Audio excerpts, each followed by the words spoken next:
नमस्कार दोस्तों, स्वागत है आप सभी का आपके अपने YouTube चैनल स्टडी ट्री पर।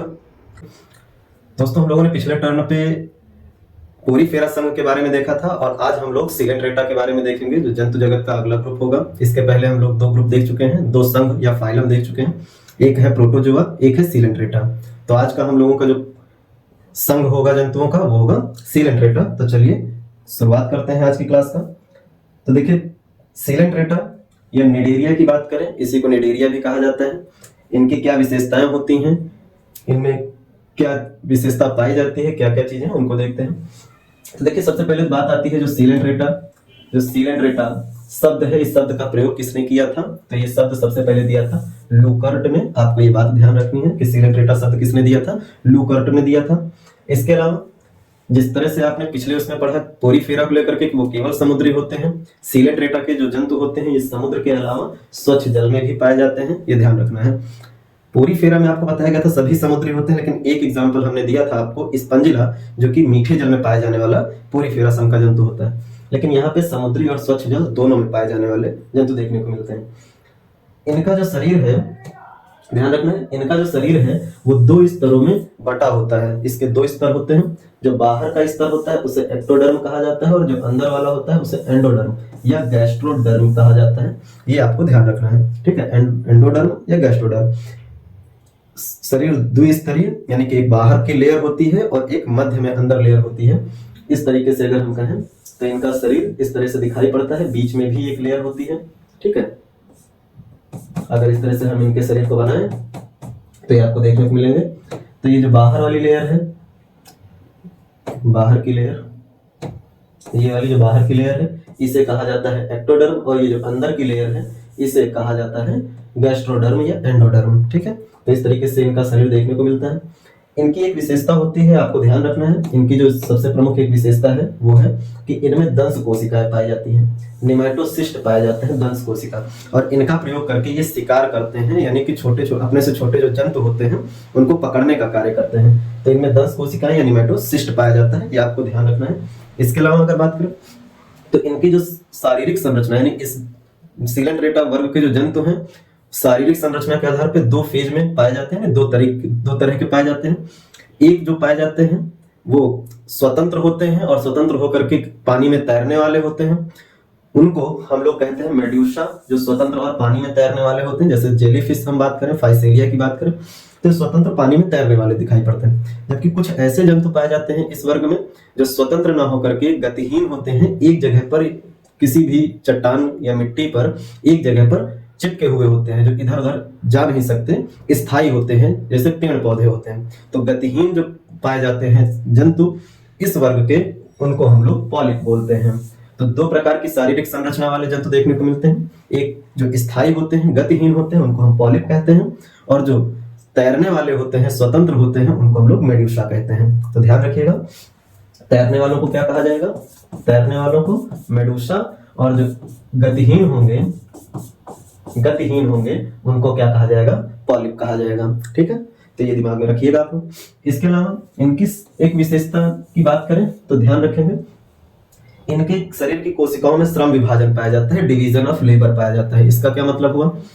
देखिए, आप सबको, जो लोग पहले से पढ़े हुए हैं या कुछ ना कुछ तो आइडिया पहले बायोलॉजी में अगर पढ़ाई की है तो होगी ही, कि शुरू से ही आपको बताया गया होगा कि किसी भी जंतु का जो शरीर है वो कोशिका से मिलकर के बना हुआ है। इसीलिए कोशिका को किसी भी जीव के शरीर की सबसे छोटी संरचनात्मक और क्रियात्मक इकाई कहा जाता है। तो हर एक कोशिका से ही मिलकर के जंतु का निर्माण होता है, और निर्माण की जो प्रक्रिया है वो अगर हम लोग बात करें किस तरह से चलती है तो ध्यान देंगे कि किसी जंतु के शरीर का निर्माण किसी एक कोशिका से हुआ होगा, यानी कि सबसे छोटी जो संरचना है वो कोशिका है। और ऐसे ही जब दो या दो से ज्यादा कोशिकाएं आपस में जुड़ जाती हैं, इस तरह से दो या दो से ज्यादा कोशिकाएं आपस में जुड़ती हैं तो निर्माण होता है ऊतक या टिश्यू का। ऊतक या टिश्यू का, ये है सेल, ठीक है। ऊतक या टिश्यू जो है, जब दो या दो से ज्यादा मात्रा में ऊतक एक दूसरे के साथ जुड़ते हैं तो ये बना लेते हैं अंग बनाते हैं, ठीक है। कहने का मतलब है कोशिकाएं स्वतंत्र होती हैं, अपना कार्य करती हैं सिंगल फेज में, लेकिन जब वही दो या दो से ज्यादा मात्रा की कोशिकाएं एक साथ मिल करके कार्य करना प्रारंभ कर दें, एक साथ मिलकर कार्य करना प्रारंभ कर दें, तो बनाती हैं टिश्यू या ऊतक। और ऐसे ही दो या दो से ज्यादा ऊतक एक साथ मिलकर के काम करना शुरू कर दें तो बनता है अंग।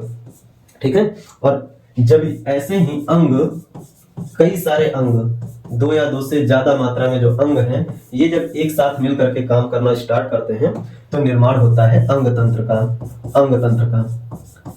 अंग तंत्र बनता है। और फिर इसको अगर हम लोग बोले तो ये ऑर्गन है और ये ऑर्गन सिस्टम है। ऑर्गन सिस्टम है। फिर जब ऐसे ही कई सारे अंग तंत्र, यानी अंग तंत्र आपस में मिलकर के काम करना शुरू कर देते हैं, अंग तंत्र आपस में मिलकर काम करना शुरू कर देते हैं, तो निर्माण होता है एक शरीर का, एक शरीर या बॉडी का निर्माण होता है। तो ध्यान रखेंगे, बॉडी का निर्माण, शरीर का निर्माण अंग तंत्रों के एक साथ काम करने से होता है। और जब अंग तंत्र की बात आती है कि अंग तंत्र कब बनते हैं, तो जब अंग एक साथ कई सारे मिलकर काम करना शुरू करते हैं। अगर एग्जांपल के तौर पे ले लें तो हमारा जो शरीर है कार्य कर रहा है क्योंकि हमारे शरीर में कई सारे अंग तंत्र एक साथ काम कर रहे हैं। जैसे तंत्रिका तंत्र है, रक्त परिसंचरण तंत्र है, कंकाल तंत्र है, पाचन तंत्र है, प्रजनन तंत्र है ना। इस तरीके से हम लोग कई सारे जो तंत्र हैं, उत्सर्जन तंत्र, तो ये तंत्र एक साथ जब काम कर रहे हैं तब हमारा शरीर कार्य कर रहा है। इनमें से लेकिन हर एक अंग तंत्र कुछ विशेष अंगों से मिलकर बना होगा। जैसे अगर हम लोग बात करें श्वसन तंत्र की, तो श्वसन तंत्र में आपको कई सारे अंग देखने को मिल जाते हैं। एक तो नाक देखने को मिल जाता है, फिर ट्रैकिया जो देखने को श्वास नाल मिल जाता है, फिर ब्रोंकाई, फिर फेफड़ा। तो ये अलग अलग अंग हैं जिनसे मिल करके पूरा हम लोगों का श्वसन तंत्र बनता है, जिससे हम सांस लेकर के कार्य करते हैं। ऐसे ही पाचन तंत्र देखने को मिलता है। पाचन तंत्र भी अलग अलग अंगों से मिलकर बना होता है, जिसमें मुख है, ग्रसनी है, ग्रास नली या ईसोफेगस जिसको कहा जाता है, पेट या स्टमक है, फिर छोटी आंत है, स्मॉल इंटेस्टाइन, फिर बड़ी आंत है, लार्ज इंटेस्टाइन, ऐसे ही मलाशय है, रेक्टम। तो इन सभी अंगों से मिलकर के अंग तंत्र बना है। तो अंग तंत्र का निर्माण अंगों से होता है, और जो अंग है उनका निर्माण ऊतकों से होता है। ऊतक जो होते हैं जब एक साथ काम करते हैं तो किसी अंग को बनाते हैं। ऐसे ही ऊतक का निर्माण कोशिकाओं के एक साथ काम करने से होता है। तो कह सकते हैं कि जब कोशिकाएं एक साथ काम करती हैं तो ऊतक बनता है। लेकिन हम लोग यहाँ पर सीलेंट्रेटा ग्रुप में देख रहे हैं कि कोशिका में श्रम विभाजन पाया जा रहा है। श्रम विभाजन का मतलब है कि इसमें पाए जाने वाले जो जंतु हैं वो बहुकोशिकीय तो होंगे, यानी बहुत सारी कोशिकाओं से मिलकर बने तो होंगे, लेकिन कोशिकाएं एक साथ मिलकर काम नहीं करेंगी। हर कोशिका अपने लिए कार्य करेगी। डिवीजन ऑफ लेबर पाया जाता है। हर कोशिका अपने लिए काम करती है, मिलके एक समान रूप से कार्य नहीं करते हैं। इसलिए कह सकते हैं कि अभी यहाँ पर ऊतक का निर्माण नहीं होता है। तो ऊतक का निर्माण नहीं हुआ, अंग तंत्र भी नहीं निर्मित होगा, ये भी ध्यान रखना है। अंग का निर्माण भी नहीं होगा, तो कोशिका में श्रम विभाजन देखने को मिलता है, ये ध्यान रखिएगा। तो श्रम विभाजन मतलब उम्मीद है समझ गए होंगे कि हर कोशिका अपने लिए काम करती है।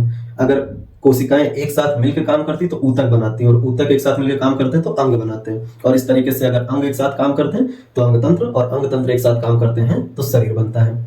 तो यहाँ ध्यान रखिएगा, अभी ऊतक भी नहीं बना है, ठीक है, लेकिन बहुकोशिकीय जीव हैं, ये आपको ध्यान रखना है। इसके अलावा इनमें श्वसन और उत्सर्जन किससे होता है? शरीर की सतह से होता है, क्योंकि अभी कोई अंग विकसित नहीं हुआ है।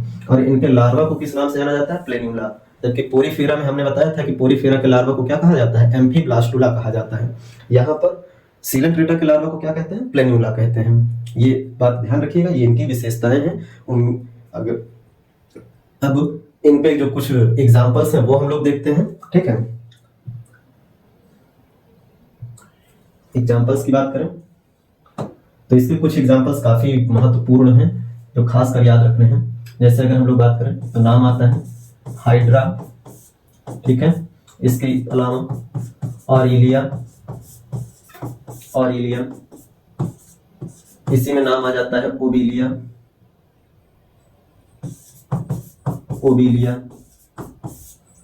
ठीक है। ओबिलिया से कोई खास क्वेश्चन नहीं है, तो इसको हम बिल्कुल सेपरेट कर लेते हैं, ठीक है। और जो क्वेश्चन बनाने वाले हैं उनको एक साथ लिख लेते हैं, ओबिलिया। ये भी एक एग्जांपल है। इसके अलावा अगर हम लोग बात करें तो नाम आता है मेट्रीडियम,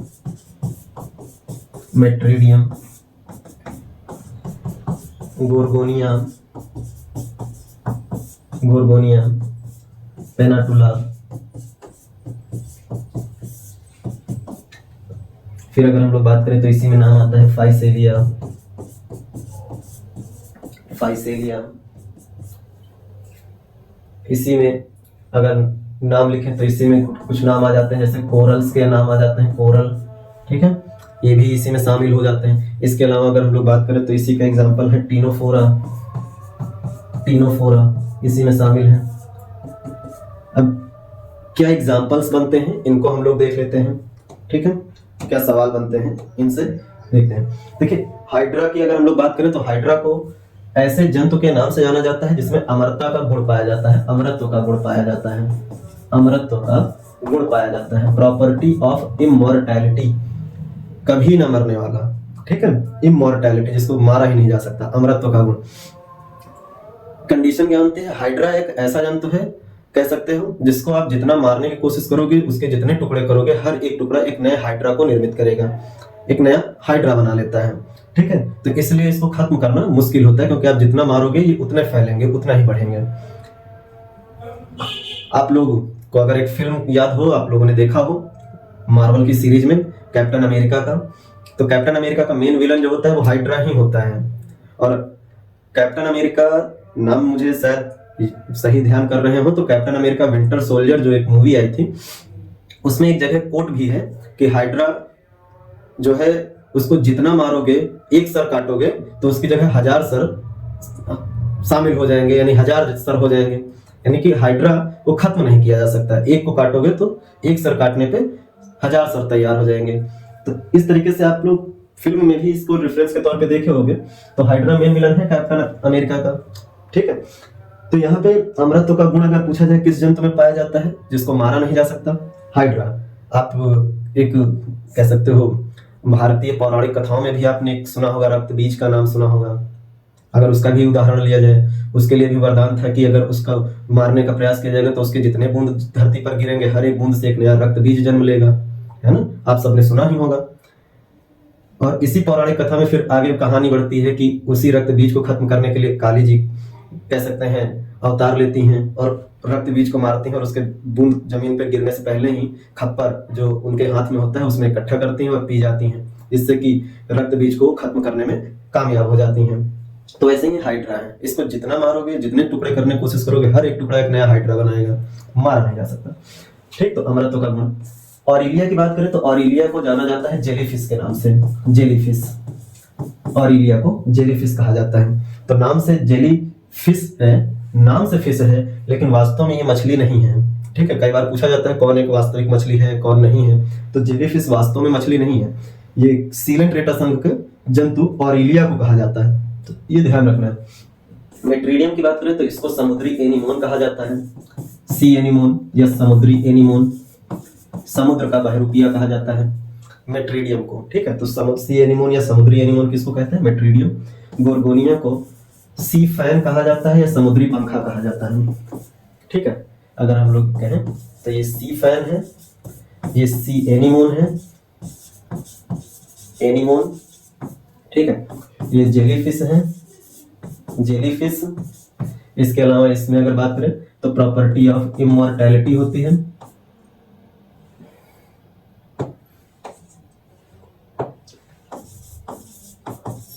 टैलिटी पाई जाती है, ये ध्यान रखना है।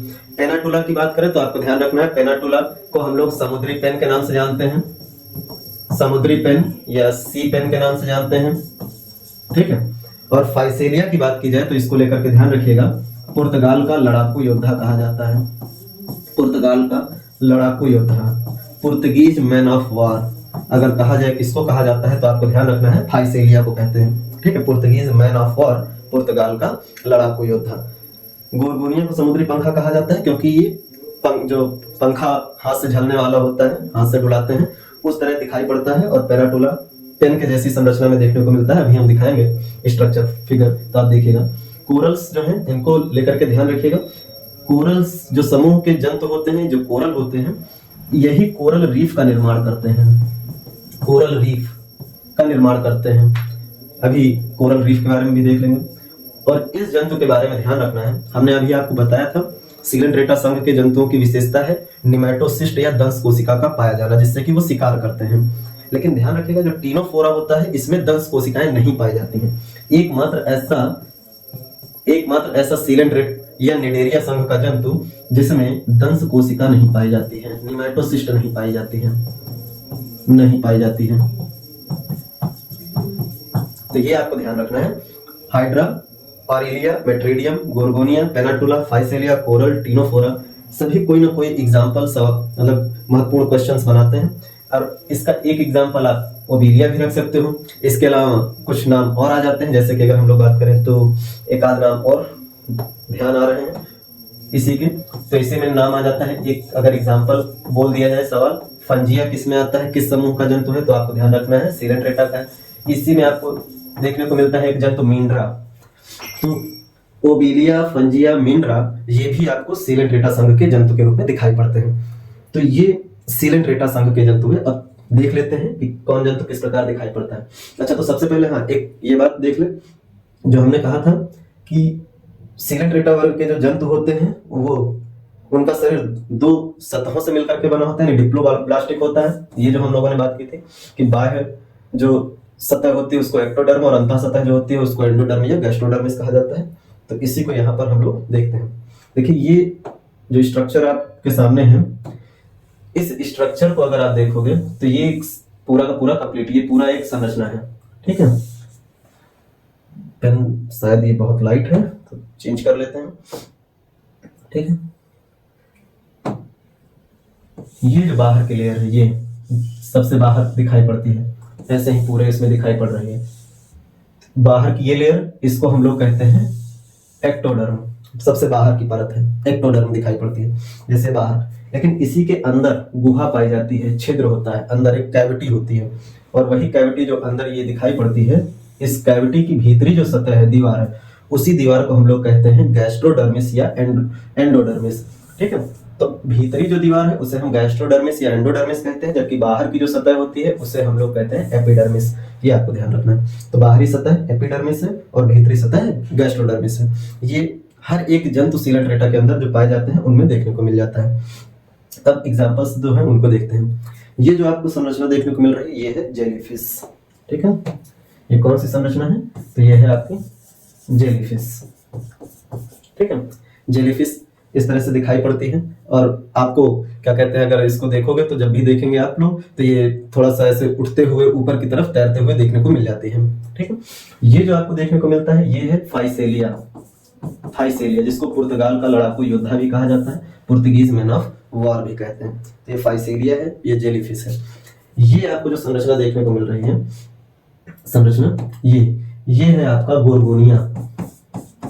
गोर्गोनिया, जिसको समुद्री पंखा कहा जाता है। ठीक है, ये पंखे की तरह एक स्ट्रक्चर दिखाई पड़ रहा है, जिसको पहले डुलाने में यूज किया जाता था, पहले के समय में पंखे आते थे, तो इसको समुद्री पंखा या सी फैन कहा गया। ये पेनाटुला है, स्ट्रक्चर देख रहे हैं, एकदम पेन के जैसे, जैसे पहले कलम यूज किए जाते थे वैसे ही कलम के जैसे आकार में देखने को मिलते हैं। कलम की आकार में देखने को मिलते हैं, इसलिए इसको समुद्री पेन, समुद्री कलम या सी पेन भी कहा जाता है। तो ये पेनाटुला है। ठीक, तो ये स्ट्रक्चर है। इसी के आगे अगर स्ट्रक्चर और देखें तो ये आपको जो संरचना देखने को मिल रही है ये है मेट्रीडियम, सी एनिमोन जिनको कहा जाता है, मेट्रीडियम इस तरह से देखने को मिलते हैं। सी एनिमोन समुद्र के बहरूपीय कहे जाते हैं। और जबकि ये जो संरचना आपको देखने को मिल रही है इस तरह से पाए जाते हैं हाइड्रा। ठीक है, हाइड्रा ये स्ट्रक्चर है, इसके कई सारे स्ट्रक्चर जो देखने को मिल रहे हैं ये इसमें प्रजनन की विशेषता को बताने के लिए है कि हाइड्रा में किस प्रकार से प्रजनन होता है। तो बड बनते हैं, बड मतलब एक कली निकलती है सबसे पहले हाइड्रा में। जब भी हाइड्रा वयस्क हो जाते हैं तो ये अपने शरीर से एक हिस्से को बाहर निकालना शुरू करते हैं कली के फॉर्म में, बड के फॉर्म में, और वही बड धीरे धीरे विकसित हो जाता है और विकसित होकर के शरीर से टूटकर अलग हो जाता है, जो तीसरे फेज में आपको देखने को मिल रहा है। और एक बार अलग हो जाता है तो ये जमीन से वापस जुड़ करके एक नया हाइड्रा बना लेता है। तो ये हाइड्रा में बडिंग की प्रोसेस होती है। तो यहाँ तक आप सीलेंट्रेटा ग्रुप को देखते हैं। लेकिन अभी हमने बताया कि कोरल्स जो होते हैं वो क्या करते हैं, कोरल रीफ का निर्माण करते हैं। तो सवाल कई बार ये भी पूछा गया कि कोरल जो है वो सीलेंट्रेटा के किस वर्ग में पाए जाते हैं, और सबसे बड़ा दुनिया का कोरल रीफ कौन सा है जो कोरल से मिलकर के बना हुआ है। ठीक है, तो यहाँ पर आपको ध्यान रखना है कि जो सीलेंट्रेटा है उनको 4 भागों में बांटा गया है। नंबर 1 है हाइड्रोजोआ, दूसरा है एंथोजोआ, तीसरा है स्काइफोजोआ और चौथा है क्यूबोजोआ। ये जो दो ग्रुप आपको देखने को मिल रहे हैं, हाइड्रोजोआ और एंथोजोआ, इसके जो जंतु हैं ये पॉलिप स्टेज में पाए जाते हैं, पॉलिप स्टेज में। और ये जो दो जंतु हैं, दो ग्रुप देखने को मिलते हैं, इसके जंतु जो हैं वो मेडूसा फेज में पाए जाते हैं। उम्मीद है याद होगा पॉलिप और मेडूसा में हमने क्या बताया था। पॉलिप में हम लोगों ने डिस्कस किया था, पॉलिप में हमने बताया था पॉलिप जो संरचना वाले जंतु हैं वो ऐसे जंतुओं का समूह है जो गतिहीन होते हैं, गतिहीन होते हैं यानी समुद्र में किसी एक स्थान पर स्थायी संरचना के रूप में पाए जाते हैं। जबकि मेडूसा में ऐसे जंतु आते हैं जो गतिशील होते हैं, गतिशील होते हैं, स्वतंत्र होते हैं और पानी में स्वतंत्रता पूर्वक तैरते हैं। अब इससे एक बात और ध्यान रखना है कि जो गतिहीन या स्थायी होते हैं जंतु, गतिहीन या स्थायी जंतु होते हैं, ये हमेशा ग्रुप बनाकर रहते हैं, यानी ग्रुप में पाए जाते हैं। इनको कहा जाता है संघचारी, संघचारी, ठीक है, यानी कॉलोनियल जिनको कहा जाता है। ये पॉलिप में आते हैं, एक साथ पूरा एक रहते हैं। जबकि गतिशील जो हैं, स्वतंत्र हैं, इसमें सभी जंतु अकेले अकेले एकाकी प्रकार से पाए जाते हैं, यानी अकेले रहते हैं, ठीक है। तो इसमें आपको एकाकी प्रकार के जंतु देखने को मिल जाते हैं, जबकि पॉलिप में आपको संघचारी प्रकार के जंतु देखने को मिल जाते हैं, ठीक है। ठीक, संघचारी का मतलब हमने क्या बताया था, कॉलोनियल, कॉलोनी बना के रहते हैं, ठीक है। लेकिन अगर हम एकाकी की बात करें तो इसको कहा जाता है, अगर हम लोग बात करें एक साथ मतलब अकेले अकेले रहना, तो इसको कहते हैं सॉलिटरी, सॉलिटरी, ठीक। एक साथ रहने वाले जंतु पॉलिप स्टेज, हाइड्रोजोआ एंथोजोआ में आते हैं, स्काइफोजोआ क्यूबोजोआ में मेडूसा यानी जो स्वतंत्र अवस्था में पाए जाते हैं, जिनको अकेले एकाकी जंतु के तौर पे जाना जाता है। इसमें जेलीफिशेस वगैरह आ जाते हैं, जबकि इसमें हाइड्रा या कोरल्स जो आ जाते हैं, मेट्रीडियम आ जाते हैं, गोर्गोनिया ये सब आ जाते हैं, ठीक है। इसमें क्या कहते हैं, फाइसेलिया आ जाता है, ये सब जंतु इसमें शामिल होते हैं। अब इसी में ये जो आप ग्रुप देखते हैं ना, एंथोजोआ सेकंड नंबर पे, एंथोजोआ ग्रुप, इसी ग्रुप में एग्जाम्पल के तौर पे आते हैं कोरल। तो सवाल बनता है कि सीलेंट्रेटा के किस वर्ग के जंतु कोरल रीफ्स का निर्माण करते हैं। तो कोरल रीफ का निर्माण एंथोजोआ वर्ग के जंतुओं द्वारा किया जाता है, और जिन जंतुओं द्वारा कोरल रीफ बनाया जाता है वो कोरल ही कहलाते हैं, कोरल होते हैं। अब ध्यान रखना है कि सवाल बनता है कि विश्व का सबसे बड़ा कोरल रीफ कौन सा है।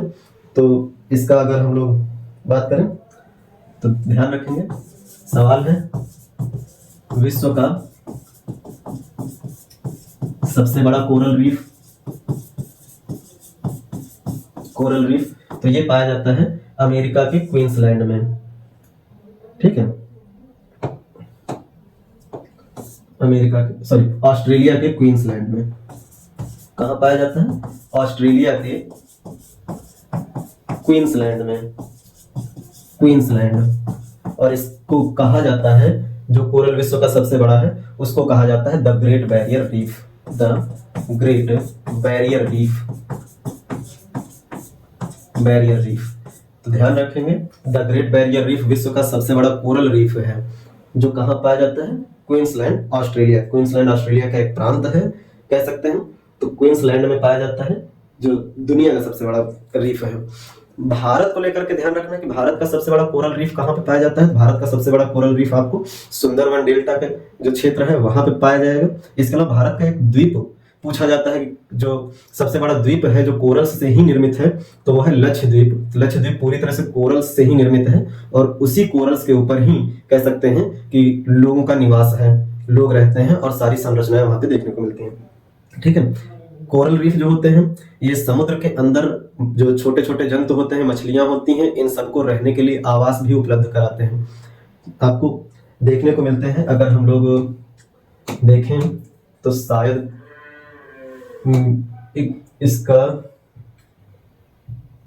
स्ट्रक्चर हो,